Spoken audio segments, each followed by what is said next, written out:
சூழல் சார்ந்து இருக்கக்கூடிய பல்வேறு விதமான புத்தகங்கள் பூலை நண்பர்கள் அரங்கில் இருக்கு. இப்போ பூலை நண்பர்களை பொறுத்த வரைக்கும் சூழல் சார்ந்து இருக்கக்கூடிய பிரச்சாரங்கள், அது சார்ந்த விழிப்புணர்வு தொடர்ச்சியாக முன்னெடுத்து அந்த வகையில் காலநிலை மாற்றம் இன்னைக்கு மிகப்பெரிய ஒரு பிரச்சனையா இருக்கு. ஸோ இந்த கிளைமேட் சேஞ்ச் அப்படிங்கிறது நம்ம எப்படி புரிந்து கொள்வது, தற்போது அது என்ன மாதிரி பிரச்சனை உண்டாகிருக்கு, இதுக்கு பின்னாடி கூடிய அறிவியல் ரீதியான கூடிய காரணங்கள் என்ன, இது தற்போது சார்ந்திருக்கக்கூடிய அரசியல் பிரச்சனை என்னவாக இருக்கின்றது, இதனுடைய சமூக பொருளாதார பாதிப்புகள் என்னவாக இருக்கிறது அப்படிங்கிறது ரொம்ப முக்கியமான விஷயம். அந்த வகையில் பிழைத்தல் அல்லது வாழ்தல் என்கின்ற வகையில் ஒரு சீரீஸ் வந்திருக்கு.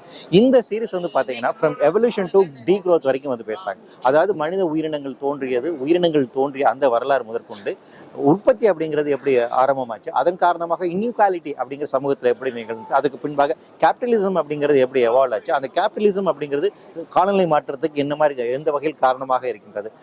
ஸோ இந்த கிளைமேட் சேஞ்ச் அண்ட் கேபிட்டலிசம் இன்னைக்கு என்ன பண்ணிட்டு இருக்கு, அதன் காரணமாக மனித சமூகம் எப்படி நம்ம ஒரு ஏலினேட்டடா ஃபீல் பண்றோம், ஒரு கன்சியூமரிஸ்டிக் வேர்ல்டு நோக்கி எப்படி நம்ம நகர்ந்து கொண்டு இருக்கிறோம் என்கின்ற தற்போது நிகழ்வு வரைக்கும் அழகாக தொகுத்து கொடுத்திருக்காங்க. கூடுதலாக இதுக்கு தீர்வா நாம என்ன சொல்ல முடியும், இதுக்கான ஒரு ஆல்டர்னேட்டிவா என்ன பேச முடியும் அப்படின்னு பார்க்கும்போது மினிமலிசம் அண்ட் டீக்ரோத் அப்படிங்கிற விஷயத்தையுமே பேசியிருக்காங்க. ஸோ ஜியோடாமின் அவர்களுடைய இந்த சீரீஸ் அப்படிங்கிற ரொம்ப முக்கியமானது.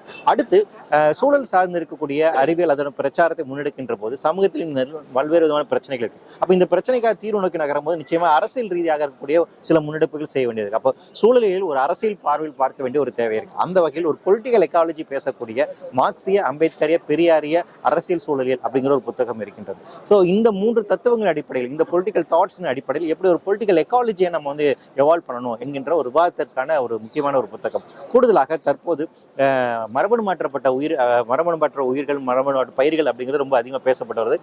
சமீபத்தில் கூட மரபணு மாற்றப்பட்ட கடுகை அனுமதி தருவதற்கான ஒரு உத்தரமே வந்திருக்கு. அப்ப இது குறித்தான இந்த உணவு சார்ந்து இருக்கக்கூடிய இந்த அறிவியல் இது என்ன மாதிரி பிரச்சனைகள் உண்டாக்கும், மரபணு மாற்றப்பட்ட உணவு அப்படிங்கிறது நமக்கு எந்த விதமான பிரச்சனை இல்லாமல் இருக்குமா, சுற்றுச்சூழலுக்கு என்ன மாதிரி பிரச்சனை உண்டாக்கும் என்பதற்கான தனியாக அது குறித்தான ஒரு புத்தகம் வந்திருக்கு. மரபணு மாற்றப்பட்ட பயிர்கள் நம்ம உணவு தட்டுக்கு வரும் விஷம் என்கின்ற வகையில் அந்த ஒரு புத்தகமே வந்திருக்கு. கூடுதலாக போர் ஒரு சூழலியல் ஒரு வன்முறை என்கின்ற ஒரு புதிய புத்தகம் வந்திருக்கு.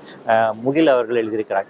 இந்த புத்தகம் எதை பத்தி பேசுது அப்படின்னு பாத்தீங்கன்னா, ஏகாதிபத்தியங்களுக்கு நடக்கக்கூடிய ஒரு போட்டியாக இருக்கட்டும், இல்லை காலநிலை காலத்து நடைமுறைகளாக இருக்கட்டும், இல்லை இராணுவமயமாதல், இவை அனைத்துமே பொருளாதார ரீதியாக மிகப்பெரிய பாதிப்புகளை உண்டாகின்றது, சமூக ரீதியாக பிரச்சனைகள் உண்டாக்குது என்பதை தாண்டி சூழலில் இது எவ்வளவு பெரிய பிரச்சனை உண்டாக்கும் என்பதை நோக்கோடு இந்த புத்தகம் பேசுகின்றது. இதை தவிர்த்து குழந்தைகளுக்கான பல்வேறு புத்தகங்கள் இருக்கு. குறிப்பாக பூமியின் நாட்குறிப்பு அப்படிங்கிறது, எவல்யூஷன் ஆஃப் நம்முடைய பிளானட் எர்த் பத்தின அந்த சார்ந்து இருக்கக்கூடிய விஷயங்களை பேசக்கூடிய பூமியின் நாட்குறிப்பு அப்படிங்கிற புத்தகம் இருக்கு. கிளாசிக்கல் ஒர்க்காக பேசக்கூடிய ஒற்றை வைக்கோல் புரட்சி, மௌன வசந்தம், ஒரு பசுமை புரட்சியின் வன்முறை, சிறிய அழகு போன்ற இந்த புத்தகங்களுமே நம்மிடம் இருக்குது. ஸோ இவை எல்லாமே சூழல் சார்ந்து இருக்கக்கூடிய அடுத்த கட்ட ஒரு ஆரம்பகட்ட புரிதல்களுக்கு ஆரம்பிச்சு, குழந்தைகளுக்கு ஆரம்பிச்சு, இளைஞர்களுக்கு ஆரம்பிச்சு, செயல்பாட்டாளருக்கு ஆரம்பிச்சு எல்லா வகையிலுமே பேசக்கூடிய அமைப்புகள் அமைந்திருக்கிறது. கூடுதலாக பூவுலகு என்கின்ற ஒரு மாதாந்திர இதழுமே நம்ம கொண்டுட்டு இருக்கோம். தமிழ்ல வரக்கூடிய ஒரே சுற்றுச்சூழல் சார்ந்து இருக்கக்கூடிய இதெல்லாம் நம்ம பார்க்கலாம். சுற்றுச்சூழல், அரசியல், சமூக ரீதியான இருக்கக்கூடிய பொருளாதார காரணங்கள் இவை அனைத்தும் தாங்கி இருக்கக்கூடிய ஒரு இதழாக வந்துகிட்டு. ஸோ இப்படியான பல்வேறு விதமான புத்தகங்களும் இதழ்களும் நம்மிடம் இருக்கின்றது. நன்றி.